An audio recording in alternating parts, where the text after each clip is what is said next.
You're listening to Lyfe and Shyt. I'm Danielle Walker. And I'm Tommy Walker. Join us as we talk about our journey overcoming fears, boundaries, marriage, family, lifestyle, business, and whatever other shit you can think of. We're individuals that came together to create one unit with one mind and one goal.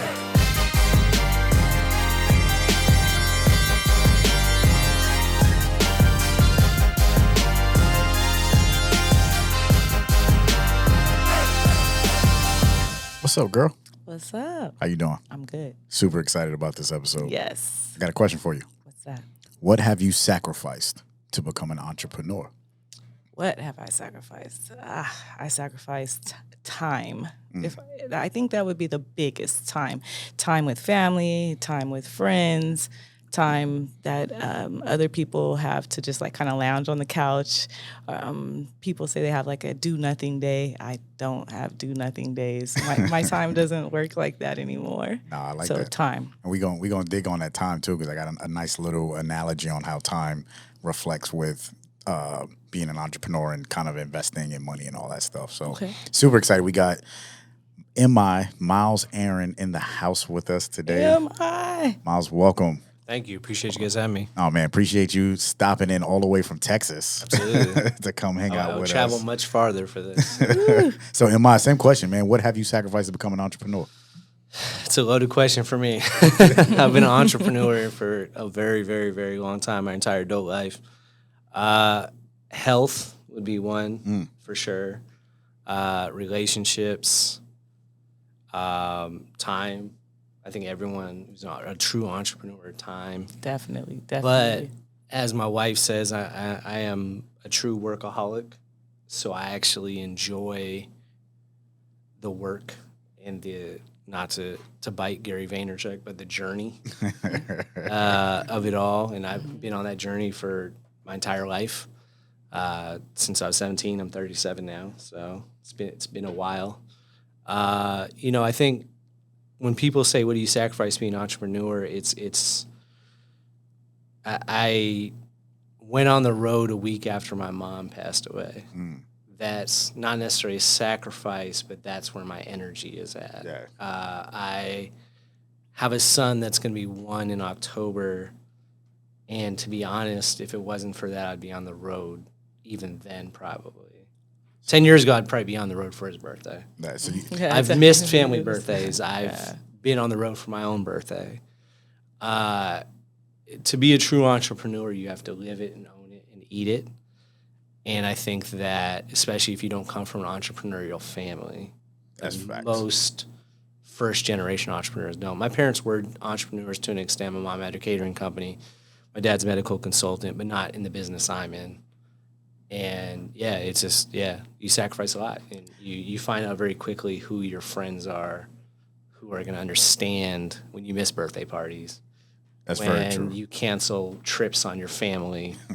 I've missed so many birthday parties, family members, because I had an event come up. True. That's life as an entrepreneur. Right. One of the key things that you said was health. Like I didn't even think about that. Yes. You know what I mean? Like living on the road and all that stuff. But for those that don't know, Miles Aaron is entrepreneur. He's the CEO of Incursion Marketing. As long as I've known Miles, he's been in the marketing industry in many different facets and has worked with everybody from musicians to corporate clients, from car dealerships and charities, charity events, and I mean even us. It's like us. So. You got a vast clientele. So I want to let you tell your story, kind of introduce yourself, who you are, a little bit about Incursion Marketing, and then we're gonna hop right into the sacrifices of entrepreneurship. Sure. So I'll give kind of the short description of it. Like I said, I'm 37. I've been at this literally full time since I was 17. Started off as a videographer, Seattle, Washington, shooting music videos for local hip-hop artists. Somehow, some way, convinced some artists in the Bay Area to fly me to the Bay Area for 2 weeks, live in a Motel 6 for 2 weeks. My Jewish mother lost her mind. I lost my job at the grocery store. was all worth it for the $400 I made. Was you a bagger? Yeah, I was in the produce section at that point. It was a pretty high level position, stacking mangoes. I've learned that. Like, when you go to those sections, right? It was about $9 an hour. Yeah, Clout. you make a little bit more. That was about 2002. That was good money back then. Yeah, it was decent. I was doing all right. Much better than I made doing in the Bay Area. From there, I went to college in Florida. Ended up, still working with a number of record labels, mainly in the Bay Area. Post college, went to the Bay Area. Actually launched an energy drink called Juiced Up in 2006, which was a crazy journey. This was before all the energy drinks days. This was just Red Bull and us, basically.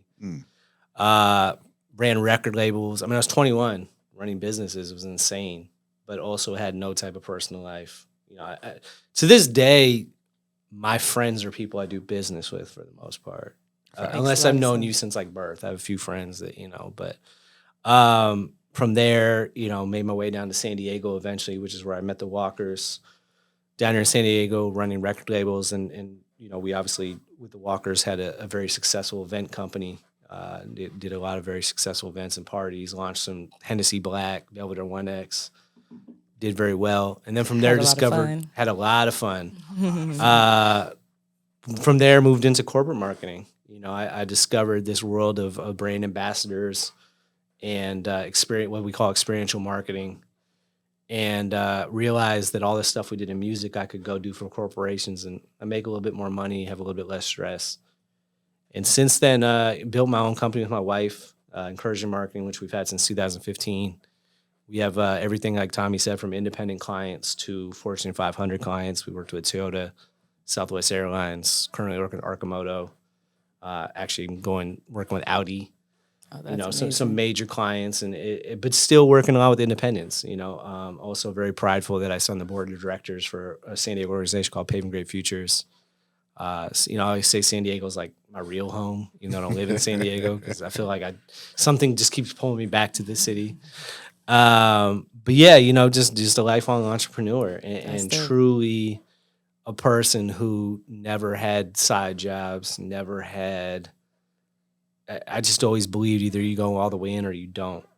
And my mom used to say I dive in the deep end and learn how to swim once you're there. And I think that sums me up probably better than anything. It's just I love that. Either you drown or you swim. I love that. And, it was never about and this is kind of a catch-22, but it was truly was never about the money to me. I actually enjoy working and enjoy doing what I do. And I think a true entrepreneur, you have to. Yeah, that's a big love big what deal. you do. It's a big deal because the money's going to come. Life. Yeah, it's your life. It's your life. So yeah, you've been married now for what, 4 years? You said going on 4 years. Yeah, you guys were there. Yes, we were. Yes, we were. Tommy was my best man. Yes, we were. Going on 4 years. Yeah. So married life is how different is that? I know being how you are. Yeah, it's so I think the advantage that I have with my wife Kanika was that her and I met in the marketing industry. And she knew going into it, this is who I am. And we have a very, very clear relationship, an open relationship in that, we're very honest with each other. And, Kanika is really responsible for a lot of our success in the business. We had Safeway as a client, Southwest Airlines as a client. When I say Safeway, we did all of Safeway's Northern California event marketing as an independent agency, which is big. And Kanika quarterbacked that because I was on the road. So being married definitely to somebody who shares the same goals I do has been incredibly important because I don't think we would have made it if not, because my life is insane. I mean, I totally agree. I told Tommy Danielle when I got here, like I'm in San Diego for 2 days and I go to Detroit for 10 days and I go to Denver for 4 days. I'm not home. That's how it's been. And it's just, that's life. And then you have a newborn. I have a newborn. Alistair. Yeah, he's going to be 1 October 26th. So we're incredibly excited for that. I'm literally. So in between this trip that I'm here in San Diego till Friday, I literally fly home for 12 hours just to see them and then go on the road again Saturday. So that's life entrepreneur. That's the life of a business owner. You know, The life of a new dad. that's the life of a new dad. I mean, we combined a new homeowner. Right. We combined, I combined everything, I think, in 1 year. And it's been insane, but I love it. I love it. I wouldn't trade it for anything else. I get stir crazy if I'm just sitting at home not doing anything. And it's true that you're saying that as entrepreneurs, I feel like our events get kind of mushed all together, right? So it's like you have a new baby, but then also you have business that has to get Absolutely. to, and then you buy a house, but you don't have time to kind of relish in it as much as you would like to because you have to move on. Going back to the sacrifice part for my health, I mean, I bought a new house and I got COVID and damn near died. I mean, I had pneumonia from it, and that came from me being in an event for 2 weeks prior to buying that house. I mean, that's, again, people say they make sacrifices and I'm not the type of person to sit here and talk about all this stuff that I did and sacrifice. I kind of think that's corny, to be completely honest. But y'all ain't sacrificing nothing. It's like those that really made it happen. You can see it in their eyes, and that hunger and that pain and and again, it's just that if you love it, you love it. There's nothing you'd rather do. Very true. And you can't work for other people. That's like MT just sent me a text. And MT's our producer, Michael Taylor. Shout out to Michael Taylor for producing this podcast. And he sent me a text about passion, right? And the video was between Steve Jobs, Warren Buffett, and Steve Jobs was just going in about having passion for whatever you do, because there's those that quit, right? And if you feel comfortable enough to quit, then it's cool. And then you feel those that feel guilty to quit, like I can't quit. Yep. Like by any means necessary, I have to make this happen. And it's one of the things that, becoming an entrepreneur, it is a process. Like at what point do you really consider yourself an entrepreneur? When you're able to quit your job and then whatever that hustle is, that side hustle becomes the one that's paying for everything? Right. Or, are you an entrepreneur if you're continually working and then you're hustling at the same time? Because I know for us, we work for free for a long time. Right. You know what I mean? I felt like as soon as we filed paperwork for a company, I was like, oh, we're entrepreneurs now. Right. It doesn't matter. and I think being an entrepreneur is not, people try and put a definite definition on it, and there's not. You could be, I just got back from New York. Tommy's from New York. You could be the guy selling quarter waters, on the weekends, but you have a job with MTA on the week. You're an entrepreneur. Like to me, an entrepreneur is a creator. If you create something, you're an entrepreneur. Trying to put a title on it is something that people that sell classes for $99.95 a month do, and that's because they're fake entrepreneurs. That's funny you say creator, because like in my book, I'm not a creator, but I'm a problem solver. Right. Like so, I tell my kids all the time, like, yo, I don't have any. Like, if you look at me, I have zero talent. But you know what I can do? I could get people together, and I could have everybody in that room network, and then all of a sudden deals are being made. Things happen. Or I could be in a room with people, and then we get something done. So therefore, I'm a problem solver. You could be a creator. There's like, no matter what, you got to find a solution, and that's where I told our struggling artist is that's my daughter. I call her our struggling artist. Shout out to Taylor. Yeah, and I dropped the video. It's not about creating new ideas or being that person that has the new whatever, the new shiny fix, but it's about finding solutions and fixing that problem. So like being in the marketing industry, you find solutions all the time, helping us out, especially with problems. And Danielle is the ultimate, like, she seeks problems in everything so she can fix them. I'm like, bet. But you're creating but what you just said though, you're creating a solution. Yeah. That's a creator. That's very true. People try and put creator in a box, and that you have to be artist, you have to be whatever. To me, a creator is someone that creates solutions. Like, you could be an artist that creates a solution for a podcast. You could be a creator, the producer of this podcast. He created a lane for y'all to have a podcast. And I think that's very true. So as entrepreneur, you're always a creator. How long have you been an entrepreneur? Oh, man, I've been an entrepreneur for, I say 2 years, you say 3 years. The first year, I was figuring my life out. I was like, I don't have a job. I don't know what to do myself. See, because and I asked you that because when I didn't have a job, like that's your thing, because I know you'll sit here and tell you'll say to Miles, like, you've never had a job. Yes. But yes. I mean, there was times when, and I got afraid for Miles, and I was like, maybe you should just get a job. Like, he'd say, my mom said this. I was like, it's like, I agree. I really care for Miles and love him. I'm like, I think maybe you should just get a job for just a little while. Sure. Like, I'm worried about you. Especially when he said he was moving. Like, when he's like, so Miles will move from, like, city to city is cool. Like, all right, he moved from San Diego to LA. Not a big deal. Right.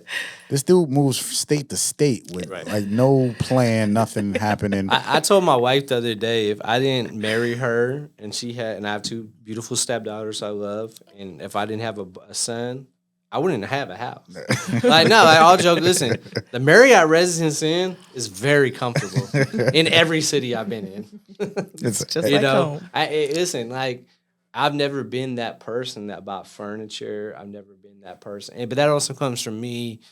You got to go back to my childhood now. I moved to New Jersey in 9th grade and 10th grade and moved back to Seattle in 11th grade. Like, I've always had that nomadic lifestyle because I always believe that I can truly, what Jay-Z say, you can put me anywhere on earth and I'm going to get it. Yep. That's always been my attitude. I've literally gotten money on reservations in Idaho.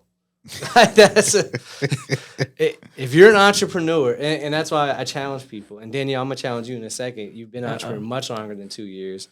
You were an entrepreneur when we did Walk With Me. Exactly. So that was 2007. Yeah. 2008. Even before that, when I was selling walnuts, like that's it. We all sold candy at one point. We all sold whatever we sold. Like, we've all been entrepreneurs, and I think, again, guys that sell classes for $99.95 on Instagram like to put entrepreneurs in a box because it helps them sell. But when we were all coming up, and I'll say especially for myself, when I was coming up 2002, 2003, I was the black sheep being an entrepreneur. Mm-hmm. It wasn't cool to be an entrepreneur until the last maybe 5 to 8 years, right? I was going to say, because when I know growing up, whenever someone said that they were an entrepreneur, we would always laugh and say, that means they don't have no job. It was always, and I think, too, because it always got confused with it. And that's why I hated the hustler term for a long time, because hustler always had that negative stigma of the like door-to-door salesman dad or whatever that was not really around, and, and it was like, but, I mean, like, we all sold candy in school. We were entrepreneurs then, and I think it was just, going back to what Danielle talked about, it was more the fear of knowing the unknown. That scares parents. That's real, because I have that down as, as an entrepreneur, it's the not knowing, it's the unknown. And you work for free. Like, I mean, like, I quit my job, and you're absolutely correct. Like, we've been side hustling for years. Like, for me, since I was 14 years old, since we've been married, 16 years that we've been together, we've been hustling something. So, but when I quit my job, that's when the unknown started to kick in. That's where it was like, okay, I get what you're trying to do, but can you make it happen where it takes care of us? Right. And I worked for free for 2 years. I was doing volunteer work. I was on community boards. I was working with the city for doing park and rec, planning committee. And that was just me building relationships, right? And it was community involvement. And that's really part of the sacrifice as well. And you don't understand is it's really about just the sacrifice is going out, building relationships so that once the relationships are cultivated, then maybe we don't have to sacrifice as much, right? So that was the life part of that was pretty cool, but the shitty part, oh man, it goes back to the time, right? So we're investing time and then we're spending money. How much would you like for your current company? I mean, you run multiple companies. We talked about Incursion Marketing, but you have a print company, you have a staffing company, you know what I mean, the marketing company, like all of these different things throughout the years cost money. Yeah. In the time frame that you've been an entrepreneur, how much money have you spent in getting these businesses off the ground, and how much money have you spent on your own self? Sure. So, I mean, if I had to put I honestly can't put a number on it. If I like $100,000, whatever it is, I can say that I've definitely spent more money than I've made, and that goes back to driving cross country for $50 for events, and putting 100,000 miles on my cars, and but also that all got me to a point. I was actually in San Diego a few weeks ago, and I had this conversation with somebody. I said, I'm incredibly fortunate that people pay for me to fly places now, because for a very long time I paid for myself to either drive or fly to those places, and that just gives you an idea. I mean, again, like I've touched a lot of money, but I've also spent more than that. And I think any entrepreneur has, if you factor in your time. I think if you actually, a couple of years ago, I established what my hours worth, and I didn't do that for a long time as an entrepreneur. So now, knowing my hours worth this amount of money, I probably lost even more time. And that's like one of something that I feel is super huge. The time and the difference between money, right? To me, time is more valuable. I'll ask people all the time, like, what's more valuable, your time or your money? If I have $100, I can take that $100 and I can put it in the bank and I can use it later, right? Yep. If I have an extra hour right now, that hour is gone in an hour. I can't take that hour and bank it. I can't save it for, like when I'm on my deathbed. I have an hour left. No, you don't. That time is gone. So time is worth way more. I brought that up on a video one time. Let's say you have 84,000 minutes, right? And if you have 84,000 minutes or $84,000, what would you do with $84,000? Oh, I would go buy this, and that. $84,000 will be spent in maybe a week? You could spend $84,000 2 weeks, but what would you do with 84,000 minutes? Right. And we don't think about that because that's literally a day. It's 2 days. You know what I mean? It's like, what have you done with your day? Right. And that's crucial. You know what I mean? If you think about investing your time, like how you invest your money, if we thought about investing our time or saving our time, like how we think about saving our money. Oh, that's how much is that? That's $200. Let me think about that. Yep. Well, how much time am I going to spend watching this or doing this? If I'm going to watch this TV show, right? I'm gonna waste 2 years or a year of my life in TV. Yeah, I'm gonna binge watch 10 episodes with 10 seasons of whatever show, which equals years. Of time. It's like I'm gonna do this in one day. It's like, well, what can I have done with that? And you establishing your value, based off of the day. You basically said, all right, fuck this, I'm not working for free no more. Right. No, yeah. I mean, which is hard for me, and that probably came with me coming out of a family, I'll be completely honest. I genuinely love what I do, so I would actually do it for free. Clients don't listen to this. I'm not getting it for free. But no, it got to a point. I had a conversation the other day with Ashley Watkins, who you guys both know as well, as a very, very talented graphic designer we both worked with. And I said to her, once you get to a point where you know what your hour is worth, you take it a lot more seriously. And you look at the clients that you take on or the people you commit to work with a lot more seriously, because, and I hate to say this, but it's the truth, the clients who pay more money 9 times out of 10 are less of a headache than the ones that try and nickel and dime you. Very true. I don't know why that is. It just is what it is, and it's a fact. There's that, and I think when you go into it and you say, this is what I'm worth, when I had regular jobs up to 18, I never interviewed for a job I didn't get. Now as an entrepreneur, I've never not gotten a client I pitched. And a lot of that comes with the confidence of knowing what you're worth, telling the client what you're worth. And anytime I second guessed myself, and I'm somebody who I deal with imposter syndrome like a lot of, I think entrepreneurs do.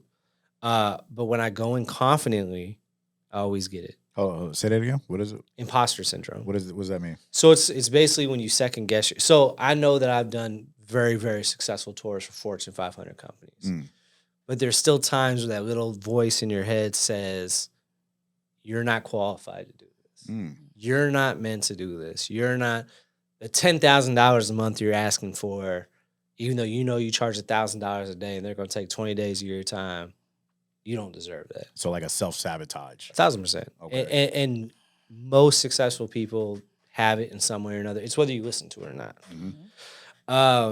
So, I think, again, going back to the time thing, it's a matter of knowing your worth and then establishing who's worth your time.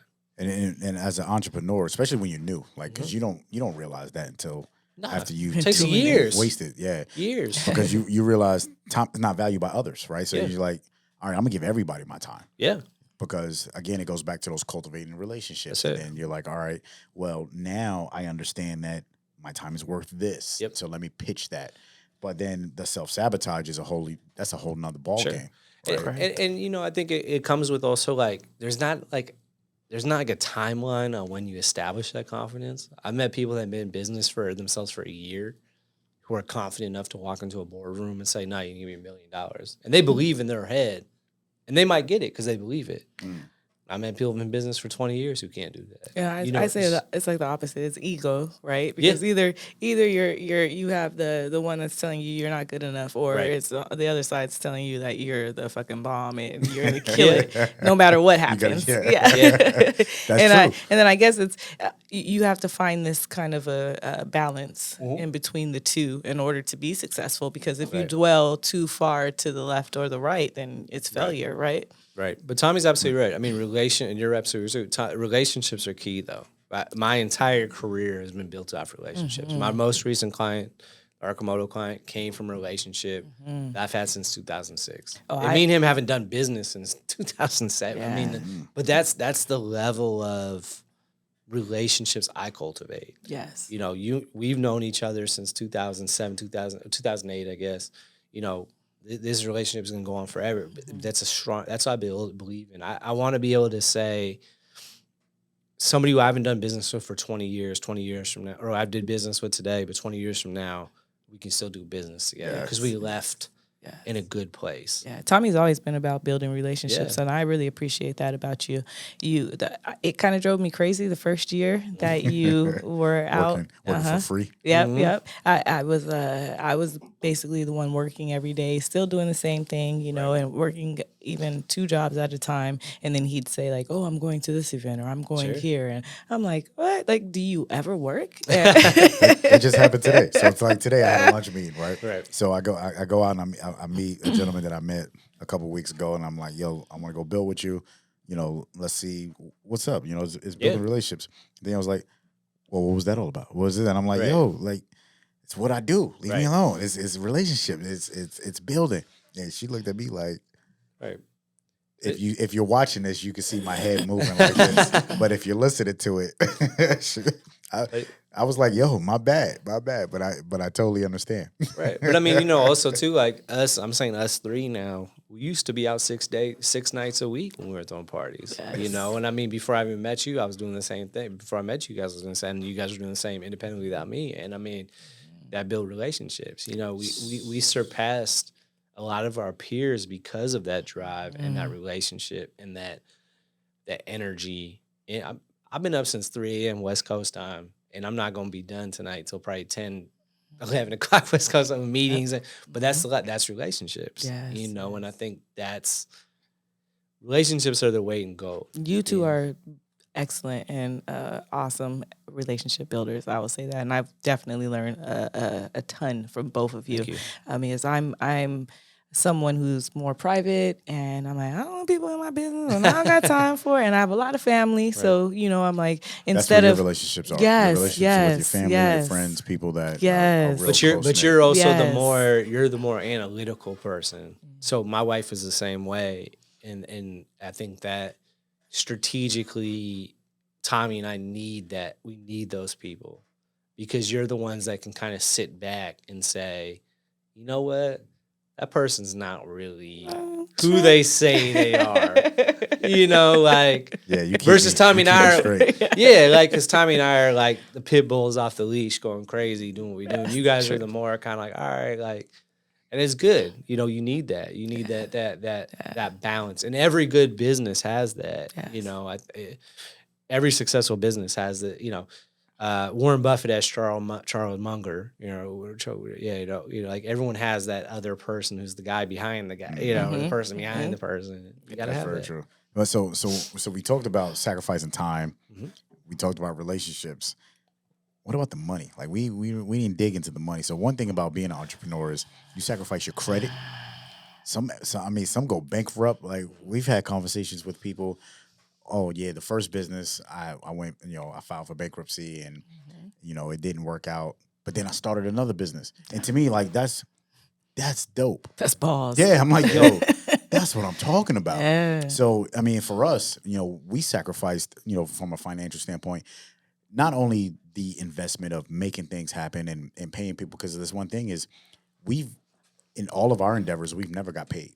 Like we've always paid other people. Like no matter what, every business, everybody have always gotten paid. And whatever was left over, we was like, okay, we're going to use this for the this next thing. So it was like we've never taken anything until the current. Until now. You know what I mean? So that you talk about 16 years of side hustling and businesses is now when we first took our first payment. Correct. And then in this, for 3 months, we didn't pay our mortgage. Right. And then we had to, what do you call it when you own your car and then you have to give it up again? You go get that title loan? Yeah, we had to give up our titles. You own the I gave car my outright. title. I own it, but I own it, but now I don't own it no more. Yeah. We had to do that like for both of our cars. Both of cars. Yeah. To make the investment. Yes. Yeah. So Yes. that's people real. People don't know that. And that's another sacrifice from a financial standpoint, because what you're trying to do is, create opportunity for other people. And you're like, yo, it takes money to make money. That's the realest thing. So yeah, I'm going to sacrifice my credit. I'm going to put everything on a credit card and do whatever we can. Yeah. But I'm going to batten down and just keep my head. Like we just heard a story today about the wildebeest, right? And Michael Taylor was saying how the wildebeest just has this one focus. They put their head down and they go. No matter what comes its way.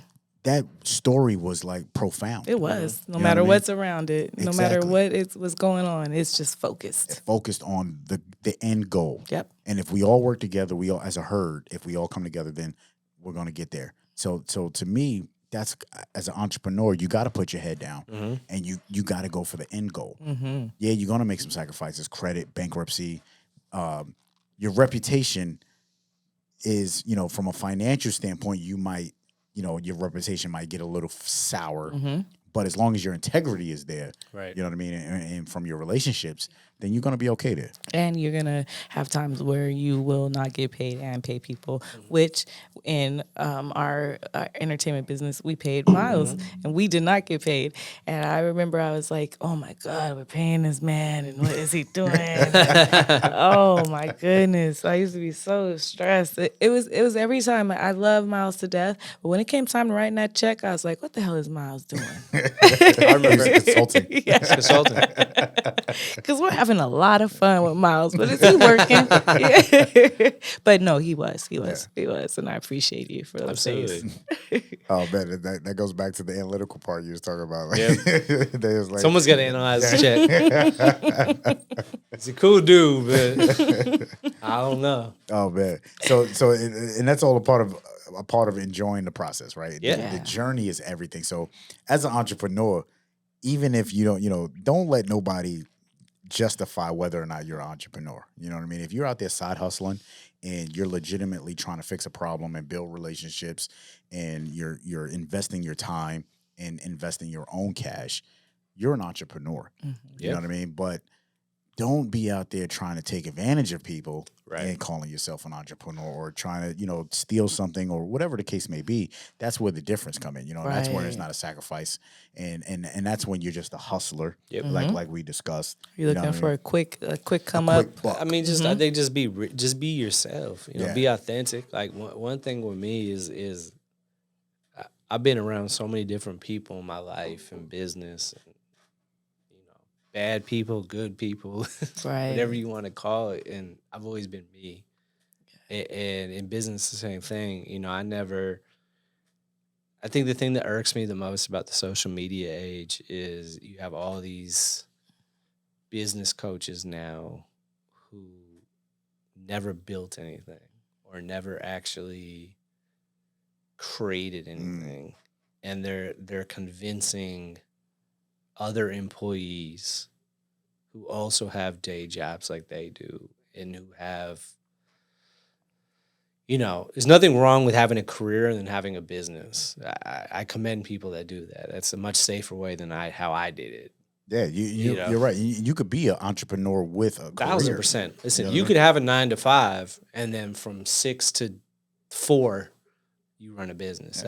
No problem. There's a lot of people, very, very successful people.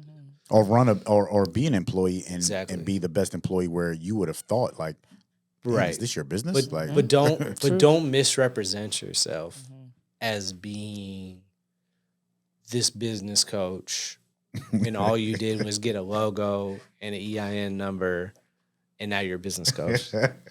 Because some of us will test you. Me being one of them. Because it's too much of that. I know what you're getting at. Yeah, it's just you're getting at all the side hustle. But, yeah, let me get a little bit of money. That $99.95 a month. Listen, we're not paying your cell phone bill. Okay.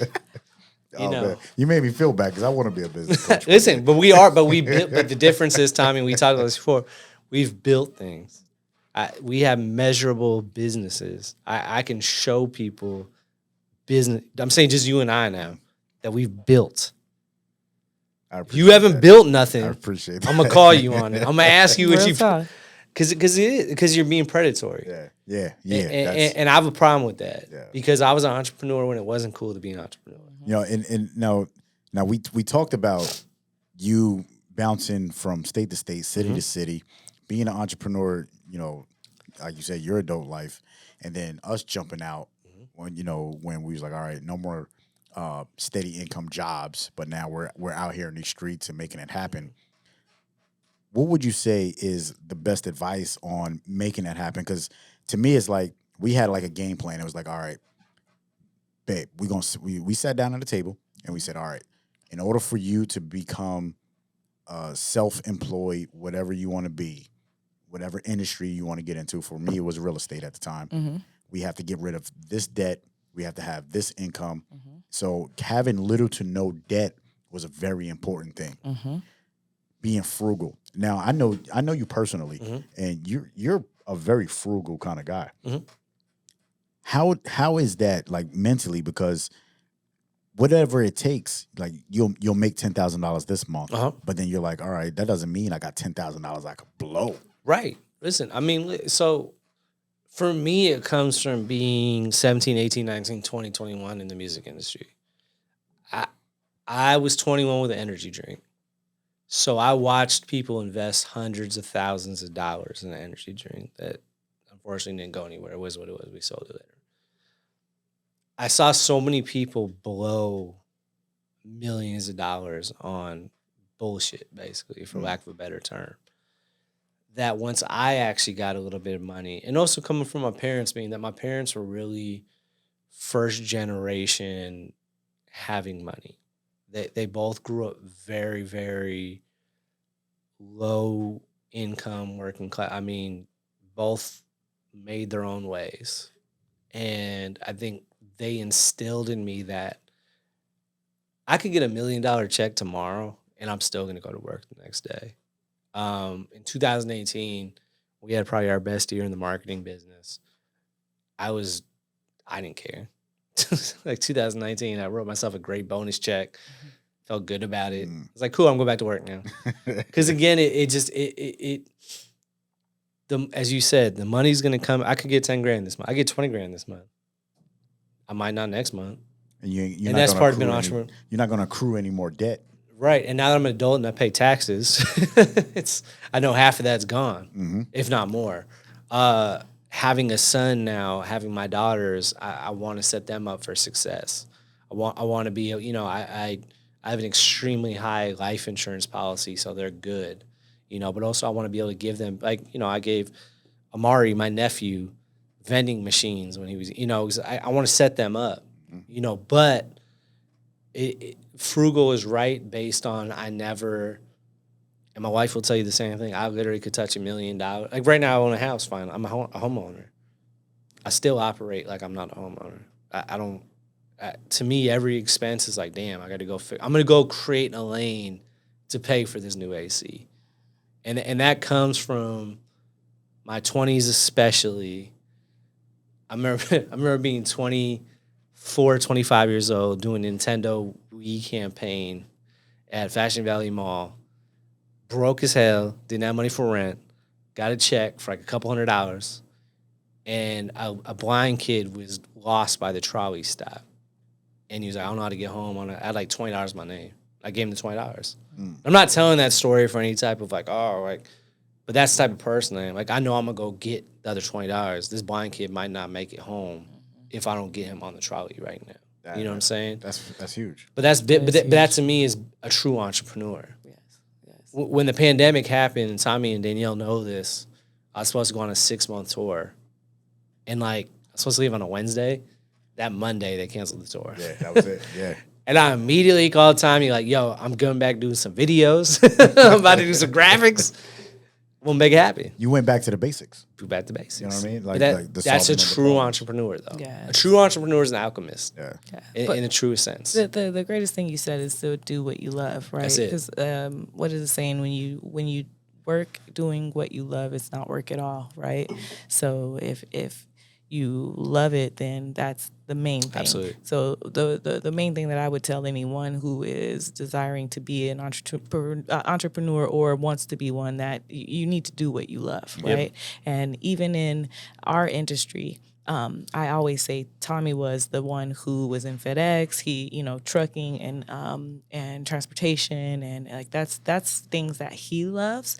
But I also have my history is in management. My history is in building.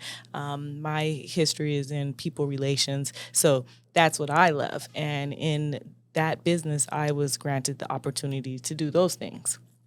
So now I'm doing what I love, but just in a different atmosphere and place that I would have ever thought. True that. Totally different industry. Mm-hmm. But you love people, though. Yes, Danielle is always, we're going to get personal for a second, because I've known her for a long time.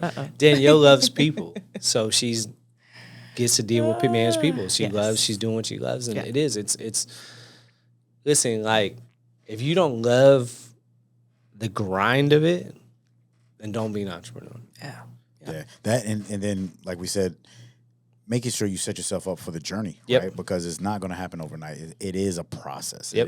It's going to take some time. So having little to no debt, having savings, Mm-hmm. because like you said, you had a tour canceled for 6 months. Yeah. You just bought a house. Yeah. The PPL loan was cool. We all got from school. We used it correctly. But yeah, I mean, it's being smart about your money, and just also, again, not being afraid of that darkness. The darkness is going to come.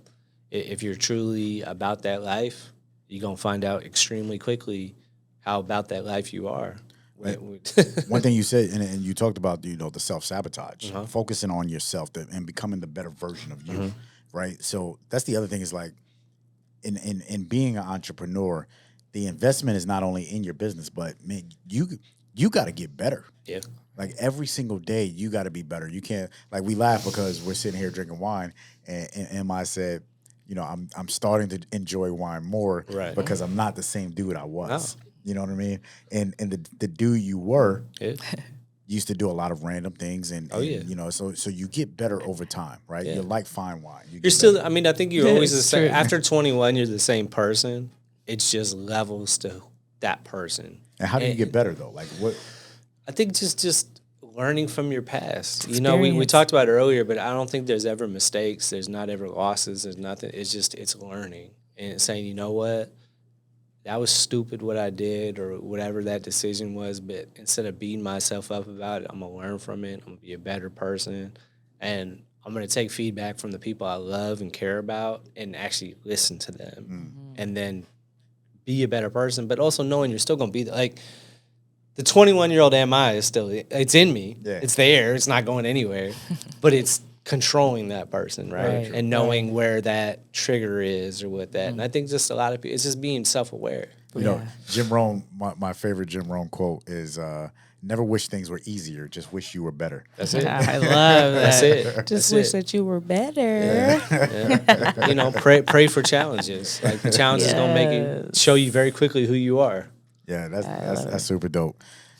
Gordon Hickley says, you will come to know that what appears today to be a sacrifice will prove instead to be the greatest investment that you will ever make. And I feel that is true, especially in regards to you and I, because I felt back in those days that that little bit of money that we paid you was a sacrifice. Sure. And because we weren't making any money at all. And I've grown to know that it was one of the greatest investments that we've made. Not only just in our business, but also in our relationships Absolutely. and in our friendships. So I appreciate that. I appreciate you guys. Oh man, it's funny you talk about the sacrifices of the investments, and Jim Rohn is probably one of the dopest motivational speakers. I could quote him all day long. I love him. But one of my favorite joints. Oh, that I he already said know what you're gonna say. Is we think everything is risky, right? So being an entrepreneur is very risky, and he says Jim says, being an entrepreneur is risky, but what's even more riskier? Not doing anything. Mm-hmm. You know what I mean? So just with the amount of effort it takes to be an entrepreneur, if you're thinking about it, by all means, make sure that you have your ducks in a row. But all the excuses that you're making of it is just the same excuses if you do absolutely nothing. Mm-hmm. Absolutely. Life is risky. Yeah, and you ain't gonna get out of it, right? Like none of us are gonna get out of it. Nope. You know what I mean? So shout out to today is a very special day. Today's the birthday of a cousin, a brother, a family member, someone that was very dear to my heart. Today was his birthday. Shout Passed out to away Rosie. a couple of weeks ago, Roosevelt Davis, and I love you for that. But life is risky, and none of us are making it out of life. So if you want to be an entrepreneur, if you want to be a hustler, if you want to be whatever it is that you want to do, go out and do it. Yep. Don't make up excuses of why you shouldn't do it. Make up 1,000 excuses why you should go out and fail, and then be the person you say. It's the 4 agreements, right? But be who you say you are. Mm-hmm. If you say you're that person, stay. I've been the same person I said I was my entire adult life. If you're that person, you look yourself in the mirror at the end of the day, then you're doing all right in life. It doesn't matter how much money you have. It doesn't. Be who you say you are. You say you're an entrepreneur, then be an entrepreneur. If you're not, it's okay. And there's no shame in not being one either. It's not for everyone. There's nothing wrong with that. Baby, what's your final thought? I already said it. That was your final thought? You're supposed to preface it and say, this is my final thought. You told me not to say that. Last time I said, this is my final thought. Oh, man. You're so good. Hey, in the words of the great Jim Rohn, wait till you get the bill for not trying. It's all risky, right? Yep, it's all risky. Yo, Emma, thank you for hanging out with us. Thank you. Incursionmarketing.com. Yes, sir. So if you ever need marketing advice, anything from staffing to social media to print, MI is a professional marketeer. So make sure you hit him up if you have any questions. And as much as he talked about consulting, he is also a very good consultant. So MI, how it ain't $99 a month, I'll tell you that. How can we get in contact with you? Miles at incursionmarketing.com. Or just incursionmarketing.com. Or follow you on Instagram and Facebook, LinkedIn. Follow Instagram, LinkedIn, Miles Bell Brown. Definitely LinkedIn's probably the best. I have very, very good referrals on there. Super dope. I love you, my brother. Appreciate you hanging out with us. This is Life and Shit. Life and Shit. I love you. Love you.